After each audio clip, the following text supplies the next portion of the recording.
नमस्ते साथीहरू, सधैँ चाहिँ आज फेरि पनि म तपाईहरुको सहजीकरणको लागि प्रश्नहरू ल्याएर आइसकेकी छु। आजको पहिलो प्रश्न रहेको छ, सती प्रथाको अन्त्य कहिले भएको हो? तलका अप्सनहरू मध्ये 1977 3/25 मा हो कि 1981 5/12 हो कि 1995 4/1 हो कि 3/30 हो हैन? यो तपाईहरुले गेस गरिसक्नुभयो होला। अब यसको एन्सर 1977 3/25 हो। अब हामीले यसलाई ट्रिक लगाएर कसरी याद गर्ने त? अब सतीलाई हामीले 77 सँग लिङ्क गर्नु पर्यो। सबाट के आउँछ त? 77 सँगै मिल्यो। अनि ती छ नि पछाडिको, तीले हामीले 3 सँग लिङ्क गर्ने के। सबाट 77, तीबाट 3 आयो, अनि प्रथाबाट प अगाडि आउँछ भने 25 पनि आयो। तल हेर्नुस् कति सजिलो तरिकाले हामीले ट्रिक लगायौं। सबाट के आयो? 77, अनि तीबाट के आयो? 3 आयो, पबाट के आयो? प्रथा 25। यसरी चाहिँ सती प्रथाको अन्त्य भनेर 1977 3/25 भन्ने चाहिँ सजिलो तरिकाले हामीले याद गर्छौं।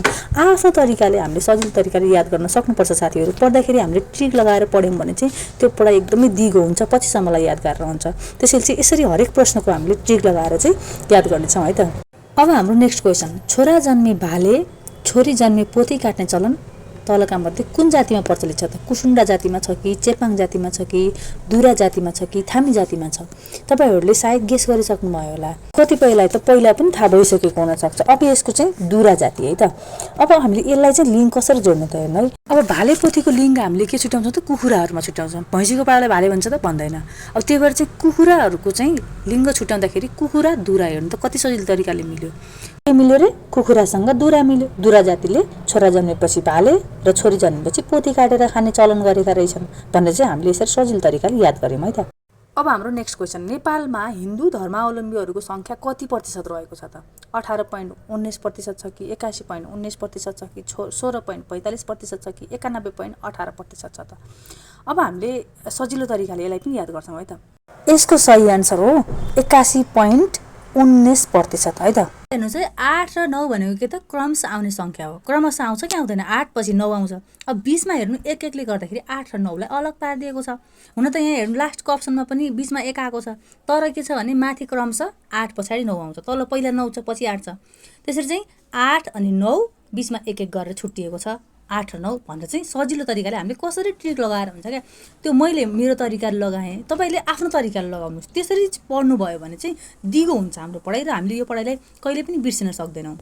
अब हाम्रो नेक्स्ट क्वेशन, विवाहमा सम्धि बीच लडाई गर्ने प्रचलन कुन जातिमा रहेको छ त? राउटे हो कि कुमाल हो कि सतार हो कि थारू होला त? तपाईहरुले गेस गरिसक्नुभयो होला अब है। यो के हो त? कुमाल जाति। अब हामीले यसलाई कसरी ट्रिक लगाउने त? लडाई गर्ने भन्ने बित्तिकै के हो त? नराम्रो चिज हो। नराम्रो चिजलाई हामीले जहिले पनि के भन्छ? कुसंस्कार, कुरीति भनेर चाहिँ अगाडि कु लगाएर जोडिएका प्राय शब्दहरू के हुन्छन् त? नराम्रो, नेगेटिभ शब्दहरू हुन्छन्। त्यसैले लडाई पनि के भयो त? नराम्रो शब्द हो। झगडा गर्न लड्नु भनेको त नराम्रो हो नि त। त्यसैले हामीले कुमाल भनेर चाहिँ यसलाई याद गर्ने क्या। यसको के भयो त? कुमाल एन्सर भयो। लडाई गर्नु भनेको के हो त? नराम्रो काम हो। नराम्रो कामलाई हामीले के भन्छौँ त? जहिले पनि अगाडि कु लगाएर जोड्छौँ। त्यसैले यो के भयो? कुमाल जातिले विवाहमा सम्धि बीच लडाई गर्ने चाहिँ प्रचलन राखेका रहेछन्। अब हाम्रो नेक्स्ट क्वेशन, बहुपति प्रथा तलका मध्ये कुन जातिमा रहेको छ त? किसान, चेपाङ, थामी, डोल्पो? यसको सही आन्सर हो के त? लास्टको अप्सन डोल्पो। अब दुईटा श्रीमान बहुपतिसँग हामीले डोल्पोलाई कसरी लिङ्क गर्ने त? डो भन्ने बित्तिकै हामीले दो भनेर सम्झिने क्या। दो भनेको के हो त? दुईटा भन्ने बुझिन्छ। दो भनेको हिन्दी शब्दमा दो भनेको दुई भन्ने बुझिन्छ। अब बहु भन्ने बित्तिकै नेपाली शब्द हो के हो? दुईटा हो। अब त्यसलाई चाहिँ बहुलाई दोसँग, नेपालीको बहु हिन्दीको दोसँग लिङ्क गर्ने। त्यसो गर्नुभयो भने चाहिँ बहुलाई दोसँग लिङ्क गर्यो भने त केही गाह्रो नै छैन यसमा। बहु र दो भनेको सेम नै हो। त्यही भएर चाहिँ बहुपति प्रथा नेपालको डोल्पो जातिमा प्रचलित रहेछ भनेर चाहिँ हामीले जान्ने। अब नेक्स्ट क्वेशन, केटा र केटी एक अर्काको रगत चाखेर बिहे गर्ने चलन कुन जातिमा रहेको छ तलका मध्ये है? चलन पनि साथीहरू कस्ता हेर्नुहुन्छ? सम्धिनी, झगडा गर्ने, लडाई गर्ने हैन, फेरि रगत चाखेर बिहे गर्ने हेर्नुहोस् है। अब कुन जातिमा रहेको होला त? अब यो सतार, राउटे, चेपाङ, बाँतर मध्ये अब यो बाँतर है त यसको सही आन्सर। अब यसलाई हामीले लिङ्क कसरी गर्ने त? अब यो बाँतरलाई हामीले बाँदर भनेर सम्झिने के। कस्तो रहेछ यार यो त? बाँदर जस्तो भन्छ नि त नराम्रो काम गर्ने मान्छेलाई, प्रायः जस्तो अटेरी भनेको नटेरी नै त्यस्तो किसिमको मान्छेलाई बाँदरसँग दाँच्छौँ हामीले। त्यस्तै गरेर अब रगत खाने पनि राम्रो कार्य हो त? होइन नि त। त्यसैले हामीले अब यसलाई कसरी सम्झिनु पर्यो?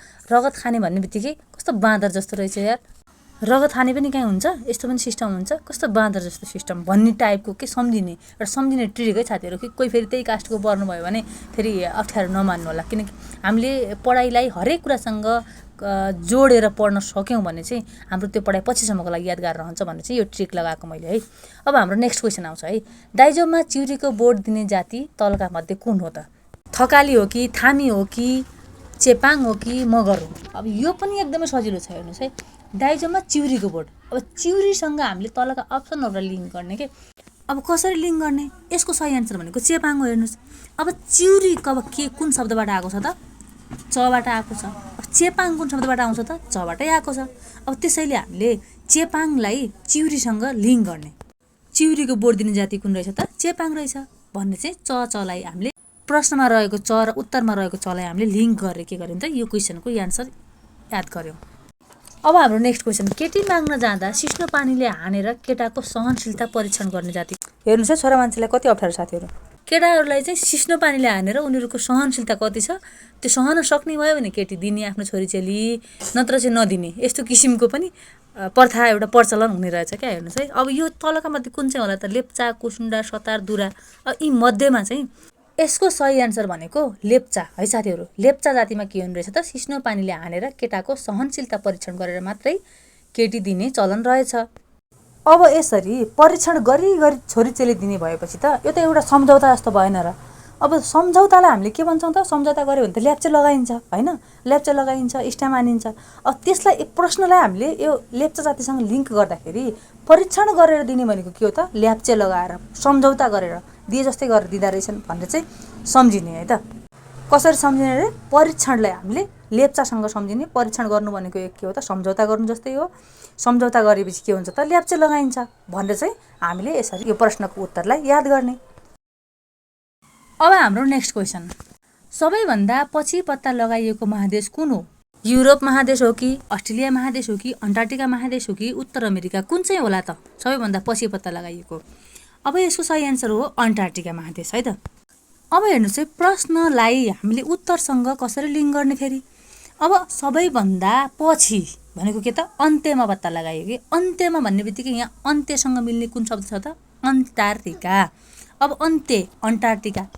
अन्त्य भन्दाखेरि के आयो त? अन भन्ने बित्तिकै अन्टार्कटिकासँग अन्त्य मिल्यो, पछि भन्ने बित्तिकै अन्त्य भयो, अन्टार्कटिका केसँग मिल्ने गयो? अन्त्य, अन मिल्यो नि त। हो त्यसरी चाहिँ हामीले यसलाई चाहिँ लिङ्क गरेर याद गर्ने। यो चाहिँ एकदम सजिलो साथीहरू। अन्टार्कटिका महादेशलाई हिउँको महादेश पनि भनिन्छ, सबैभन्दा पछि पत्ता लगाइएको महादेश, हिमचादरको महादेश, थुप्रै कुराहरूसँग चाहिँ धेरै कुराहरूमा चाहिँ अन्टार्कटिका महादेश एकदमै प्रख्यात छ है त। मानव बस्ती नभएको महादेश, थुप्रै कुराहरूसँग जोडिएको छ। त्यसैले हामीले यसरी याद गर्ने। अब हाम्रो नेक्स्ट क्वेसन, मुगु जिल्लालाई साक्षर घोषणा कहिले गरियो? अब विक्रम सम्वत 2081 5/12 गरे होलान् कि 4/1 गरे होलान् कि 6/7 गरे होलान् कि 3/30 गरे होलान्? कुन मितिमा मुगु जिल्लालाई साक्षर घोषणा गरियो होला त? यसको सही एन्सर हो अप्सन 3 को 2081 6 महिना 7 गते। यो प्रश्नको उत्तरलाई हामीले खासै ट्रिक लगाएर घोकिराख्नु पर्ने जरुरी छैन, किनकि हामी 2081 सालमै छौँ, हामी यही 6 महिनामै छौँ र 7 गते अस्ति भर्खरकै कुरा हो। ट्रिकै लगाएर याद गर्ने भए पनि 81 साल चलिरहेकै छ, 6 महिना 7 गते क्रम 6-7 मिति रहेछ क्या। यसरी याद गर्ने।